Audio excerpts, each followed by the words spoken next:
Morning বন্ধুরা, কেমন আছেন আপনারা? সবাই নিশ্চয়ই ভালো আছেন। আজ হলো রবিবার, ঘড়ির কাটা এখন 9টা বাজতে যায়। ঘুম থেকে উঠেছি অনেকক্ষণ, উঠে আগে গেছিলাম বাজারে টুকটাক বাজার করতে। তো আগের দিনকে তো একটু নিয়ে এসেছিলাম সিম বেগুন এইসব, কিন্তু কাঁচা লঙ্কা ছিল না। তারপর টমেটো অল্প নিয়ে এসেছিলাম, তারপর ফুলকপি, ওই টুকটাক বাজার করেছি। আর আমাদের যেহেতু বড় বাজারটাতে গেছিলাম, তো নিচে 50 টাকা করে না সব প্লাস্টিকের প্লেট বাটি ছোট ছোট সব বিক্রি করছিল। তো ওখান থেকেই দুখানা প্লেট কিনে নিয়ে এসেছি। গতকাল রাতে 9টার সময় রুটি আর চা খেয়েছি, দুদিন ধরে তো খাচ্ছি। তো খেয়ে আমার যে কি অবস্থা, 1টা-1:30টা অবধি ঘুমোতে পারছি না।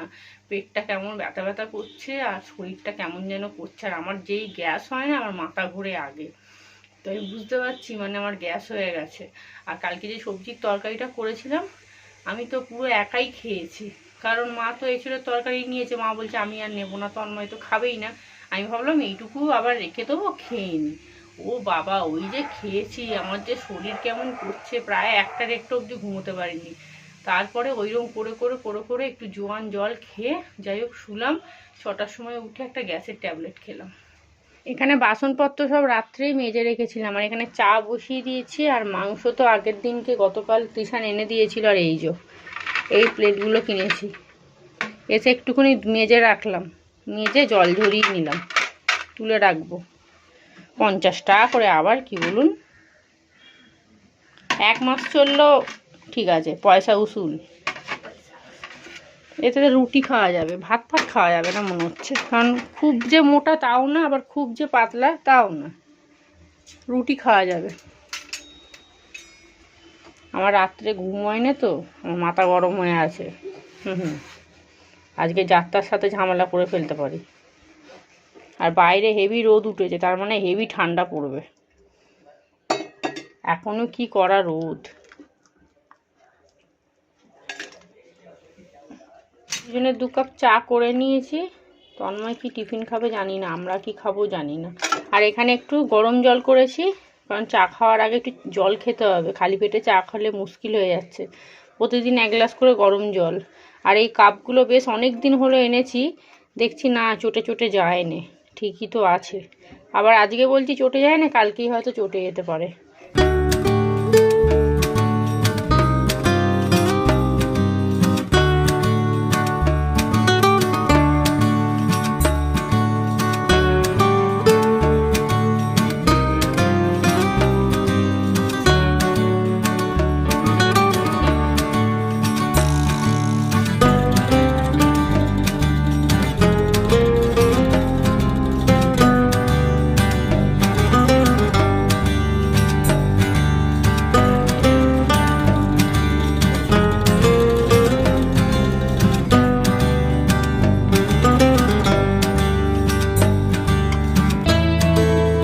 রান্নাবান্না সব জোগাড় করে নিয়েছি, চাল ভিজিয়ে দিয়েছি। এখানে মাংস আর আলু সিদ্ধ করে নিয়েছি। এই গোটা আলুগুলো আমি আর তৃষান খাবো, আর এই যে কাটা আলু তন্ময় খাবে, কারণ তো গোটা আলু খাবে না। আর এখানে সিম আলু সিদ্ধ হবে, তার সাথে হবে বেগুন ভাজা। মাংসর জন্য এখানে পেঁয়াজ কুচিয়ে নিয়েছি, টমেটো কেটে নিয়েছি। আর এখানে একটা মশলা করলাম, এর মধ্যে আদা রসুন একটু জিরে দিয়েছি, আর দিয়েছি 2টো কাঁচা লঙ্কা। মাংসর ঝোল করব তো, জিরেটা বেশ ভালো লাগে। এখানে চায়ের বাসন সব পড়ে আছে, কিছু হয়নি, রান্না বান্না বসাবো, তার আগে স্নান করে আসি। এখানে মাংস ধুয়ে রেখে দিয়েছি। আর এদিকে ঘর মোছাও হয়ে গেছে, ঘর ঝাঁট দিয়ে মুছে পরিষ্কার করে নিয়েছি। তৃষানকে দেখুন এতক্ষণ ফোন দেখছিল। ও স্নান করে পুজো দেবে, আমি 2 মগ জল ঢেলে চলে আসি, এসে রান্না বসাবো। আর এই যে ব্রেকফাস্ট বলতে জল মুড়ি, আর তৃষান খেয়েছে চানাচুর মুড়ি। তন্ময় কিছু খাবে না, ওর নাকি ভালো লাগে না। জলমুড়ি নিয়েছি, কারণ পেটটা তো ভালো না মানে জলমুড়িটা খেলাম, আবার অন্য কিছু খেলে যদি আবার পেট ভার করে। রান্নাবান্না হয়ে গেলেই ভাত খেয়ে নেবো একবারে, ব্যাস। চলুন, যা ঠান্ডা লাগছে। আর এই যে ঘর মুছেছি, পা পুরো বরফ হয়ে আছে একদম। আজকে বাইরে খুব সুন্দর রোদ উঠেছে। স্নান হয়ে গেছে, সমস্ত বাসি কাজ করে নিয়েছি, কাচাকুচি আজকে কিচ্ছু ছিল না। এসেই আগে বেগুন ভাজাটা বসিয়ে দিলাম। কড়ার মধ্যে একটুখানি পাঁপড় ভাজার তেল ছিল, ওর মধ্যে আরেকটু তেল দিয়ে বেগুনটা ভেজে নিচ্ছি। আর এদিকে ভাত বসিয়ে দিয়েছি, আর এদিকে সিম আলুটা সিদ্ধ করে নিলাম। আর এখানে আলুগুলো ছাড়িয়ে নিলাম, এটা একদম কষানো হয়ে যাবে। অর্ধেকটা মাংস সিদ্ধ হবে, তারপর দেবো, না হলে না আলুগুলো পুরো ভর্তা হয়ে যাবে, ভর্তা। এই দেখুন, এটাতে উল্টাতে পারছিলাম না বলে কোনটা যে পুড়ে যাচ্ছে, কোনটা ঠিক হচ্ছে ভগবান জানে। আমার 2 পিস, তন্ময়ের 2 পিস। আর এখানে সিমও সিদ্ধ হয়ে গেছে। এই বাসনগুলোকে তুলে নিই, নাহলে এখানটা না পুরো জঙ্গল দেখতে লাগছে, জঙ্গল। আর এখন বাজতে যায় পুরো 12টা, পুরো 12টা বাজে।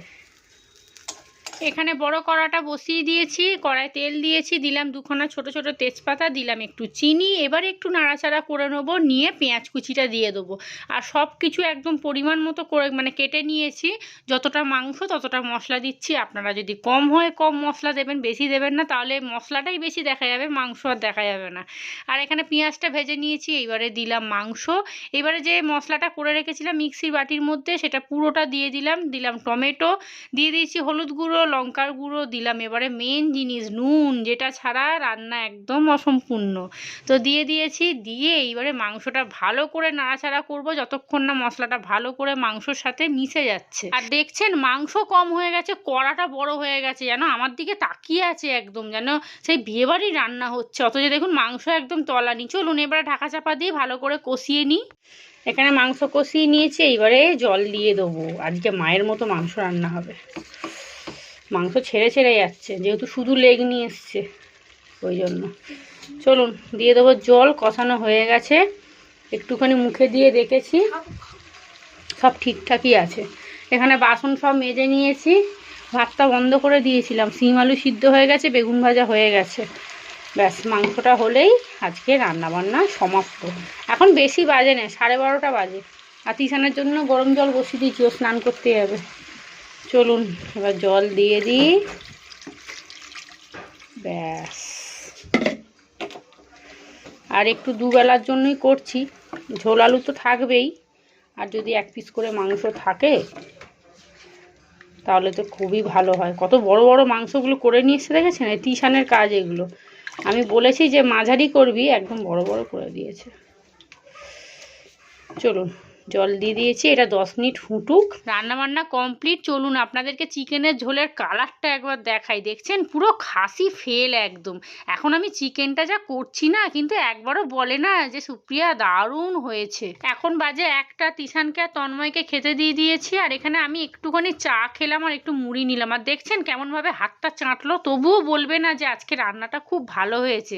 কিন্তু এখন খারাপ হোক না, ও বাবা একদম ঢাক পিটিয়ে পিটিয়ে বলবে নুন হয়ে গেছে, ঝাল হয়ে গেছে। আর তিশান কিন্তু বারবার বলে, জানেন তো, কি গো বাবা, অন্যদিন যখন রান্না খারাপ হয় তখন তো মাকে ডেকে ডেকে বলো, আজকে বলছো না কেন যে মাংসটা খুব ভালো হয়েছে? তখন আমি আবার বলি, জানেন, যে এখন বলবে কেন, ভালো হয়েছে না, ওই জন্য। খারাপ হলে তখন বলতো। ওরা ওইদিকে খাচ্ছে, আমি চলে আসলাম রান্নাঘরটা পরিষ্কার করতে। প্রথমে ভাবছিলাম, জানেন, দূর এখন করব না, বিকেলে করব। তারপর ভাবলাম যে আবার সেই সন্ধে হয়ে যাবে, ঠান্ডা জলগুলো ঘাঁটবো। আর এখন না দেখছি কি গরম জল বেরোচ্ছে, কারণ এখন সবে 1টা-1:30 বাজে, তো আর রোদ উঠেছে, ট্যাঙ্কির জল গরম হয়ে গেছে। তারপর ভাবলাম যে না, এর থেকে যদি বেশি শুক চাই ভগবানও সহ্য করবে না। তাই ওই রান্নাঘরটা পুরো পরিষ্কার করে বাসন কোসন মেজে নিলাম। সব বাসন মেজে নিয়েছি, রান্নাঘরটা পুরো স্কচ ব্রাইট দিয়ে ভালো করে মুছলাম। নিচে না সব নোংরা হয়েছিল। আর সন্ধেবেলার কাজ এখন সেরে নিলাম। জলটা এখন কি গরম বেরোচ্ছে, যেহেতু রোদ্দুর আছে না ওপরে, জলটা বেশ গরম। সন্ধে হলে এত বাসন মাজতে পারতাম না, 2টো কড়া ছিল, সব করে নিয়েছি। হাঁড়িটাও ভাবলাম খালি করব, ভুলে গেছি। ভাবলাম ভাত আছে একটা জায়গায় রেখে হাঁড়িটা খালি করে দেবো, ভুলে গেছি। যাই হোক, চলুন, হয়ে গেছে রান্নাঘর পুরো পরিষ্কার। সন্ধ্যাবেলা 1 কাপ চা খেতে পারবো। কিষানকে দেখুন, আজকে বাপ বেটা তাড়াতাড়ি খেয়ে নিয়েছে। ভালো বই দেখাচ্ছে, এর এখন খুব হিন্দি বই দেখার নেশা হয়েছে, জানেন। তন্ময় চালায় আর ও বসে বসে দেখবে।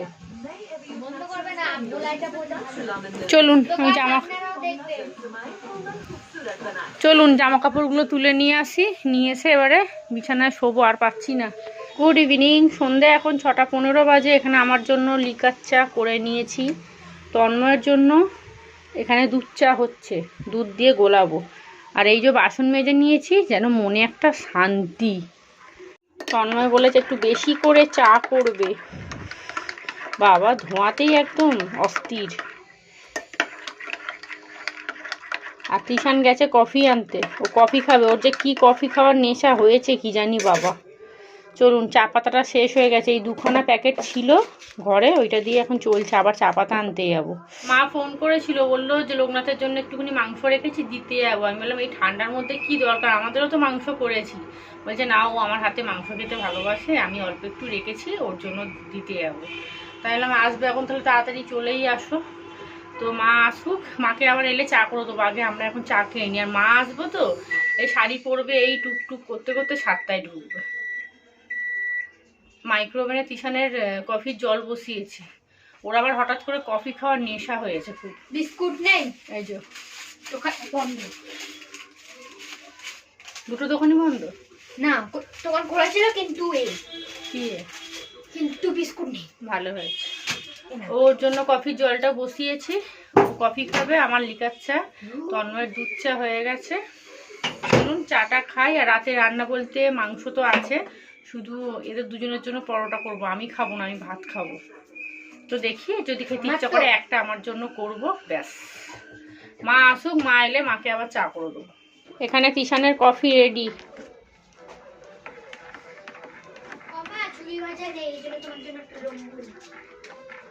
এখানে ওর কফি রেডি, আমার এখানে লিকার চা রেডি। আর এই দেখুন, এই বিস্কুটগুলো এনেছে, এগুলো দিয়ে চা খেতে বেশ ভালো লাগে। আর আগের দিনকে যে বেকারি বিস্কুট নিয়ে এসেছিলাম, ওখান থেকে 2খানা নিয়েছি। চা খাবো কি, চা ঠান্ডাই হয়ে যায় এদের সব কিছু জোগাড় করতে করতে। মাংসটা গরম করে না, কারণ কেন? বলতো আরে শিবপ্রসাদের মা মরছে জানি না তো, আর শিবপ্রসাদের মা। এ বাবা, হ্যাঁ। আরে আমি সজলের দোকান বসে আছি, এদিকে এই দেখো ছুরি, গাড়িটা এদিকে ঢুকছে, আমার বাবা এদিকে আর কে মরলো। এবার কেউ মানে আমি আবার সজলের এদিকে সরে দাঁড়িয়েছি, সাইড দিকে আছে, দেখি ফর্সা একদম মনে। তারপর ওই মিলেন পাড়া একটা বউ থাকে, পারে একটা বউটা বলে বলে কি মনে হচ্ছে সে ওই কি নাম মারা বলছে, বলে ওর মা হবে। তারপরে সঞ্জয় ওর কাছে দাঁড়ালো, মনে হচ্ছে শিবপ্রসাদের বলে মনে হচ্ছে ওনার মতো ফর্সা, ওরই মা হবে। তারপরেই ওই শিবপ্রসাদের বউ আর ওই ওই মেয়েটা, ওই বুড়ার মেয়েটা, আর ও গাড়িতে করে যাচ্ছে পিছন পিছন স্কুটারে। তুমি কি ওই মাংসটা এনেছো বলে বলছো? হ্যাঁ, একটু গরম করে না, আমি সাইডেই দাঁড়িয়েছিলাম। সজলের দোকান ভাই এখানে ওরা তো দিদি গেছে, এটা চলে গেছে সবাই। আগুনে দিয়ে দিলেই হয়। হ্যাঁ হ্যাঁ, বাবু যা, তো রেখে দিয়ে তো রান্নাঘরে যা, বাবা আছে, যা যা রেখে দিয়ে যা। রেখে দিয়ে। ব্যাগটা তুমি নিয়ে চলে যাবে, এখানে রাখো, নাহলে ভুলে যাবে। যা, আমাদের ব্যাগ কোথায়? নুন নুন পড়বে, ভালো করে নিয়ে যা নিয়ে যা নিয়ে যা। এক ফোঁটা নিচে পড়লে পরে চ্যাটচ্যাট করবে। হ্যাঁ, যা নিয়ে যা, আস্তে আস্তে নিয়ে গিয়ে। অনেকটা নিয়ে এসেছি। তোমাকে তো আর দেখা যাচ্ছে না, চাদরে তুমি পুরো ডুবে গেছো। হ্যাঁ, তোমার এত দেরি হলো, কোথায় দোকানে গেছিলে? আরে আটা নেই। ও, এবার আটা নেই, না হলে তোরা রুটি কি করে করবে? তরকারিটা বলে এসেছি রুনুকে, মাংস খেয়েছে, তাই চচ্চড়িটা করে। তোমার এক চামড়ের কবর থেকে বলছি একটু মাংস বেশি নেই, অল্প ইয়ে নেই।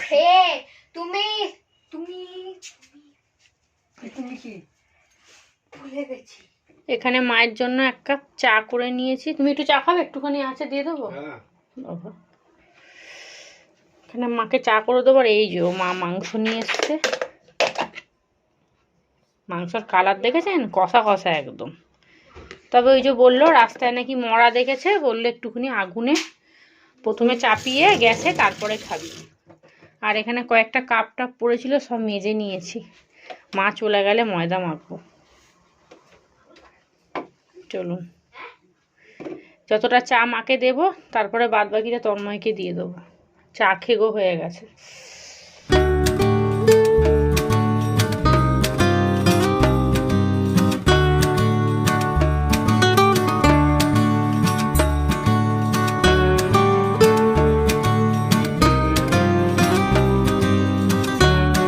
এখানে ময়দা মেখে একসাথে বেলে নিয়েছি 3খানা প্লেটে থালাতে, দেখতে পাচ্ছেন। বারবার ধরে ওঠানামা করতে পারবো না, সব বেলে নিয়েছি। যেটা আগে বেলেছিলাম সেই থালাটা উপরে নিয়ে নেবো। কোনটা করেছিলাম? এইটা, হ্যাঁ। আর এখানে কুচকুচ করে বাসন পড়ছে, আর আমি মেজে মেজে তুলে দিচ্ছি, নাহলে এক বেসিন বাসন হয়ে যাবে। আর এই বাটির মধ্যে মা যে মাংস নিয়ে এসেছিলো, হালকা অল্প একটু জল দিয়ে একটু নুন দিয়ে ফোটালাম, কারণ একদম না চাকা চাকা হয়ে গেছিলো। তিশান বলছে মা একটু জল দাও, দিয়ে তারপরে ফোটাও। আর আমাদের এখানে যখন তখন বোম ফাটে, কী কারণে ফাটে ভগবানই জানে। পরোটাগুলো করে নিয়ে শুয়ে পড়বো, আর ভাল লাগছে না, আর আমি পরোটা খাবো না। আমার জন্য এই যে ভাত আছে হাঁড়িতে, 1 পিস মাংস, একটু ঝোল আলু দিয়ে 2টো ভাত খেয়ে নেবো, পেটটা ভরার মতো। আজকে সন্ধ্যেবেলা কিছু খাইনি তো, পেটটা কেমন গোলাচ্ছে। ওই 2টো বিস্কুট দিয়ে একটুখানি চা খেয়েছি, ব্যাস, আর কিছু তো খাইনি। আর এই মাংসটাও একটু ফুটিয়ে নেবো, কারণ এতটা মাংস ওদের 3 জনের লাগবে না। আবার এইখানে আছে, ওখান থেকে কিছুটা তুলে রাখবো কালকে দুপুরের জন্য। এখন পরোটাগুলো পরপর ভেজে নিয়ে রান্নাঘর পরিষ্কার করে ওই ঘরে যাবো। তিশান পড়তে বসেছে এখন, ওর মনে পড়ে যত রাত্রি 9টার সময় পড়া, সারা সন্ধ্যা খেলে টেলে রাত 9টায় পড়তে বসবে। এখন 10টা 10-15 বাজতে যায়। এখানে বিছানা করে নিয়েছি, তন্ময় আর তিশান খেতে বসে গেছে। তন্ময় আজকে তাড়াতাড়ি উঠে গেছে। তাহলে চলুন আজকের ব্লগটা এখানেই শেষ করছি। আপনারা সবাই ভালো থাকবেন, সুস্থ থাকবেন, সাবধানে থাকবেন। আজকের মতো টাটা।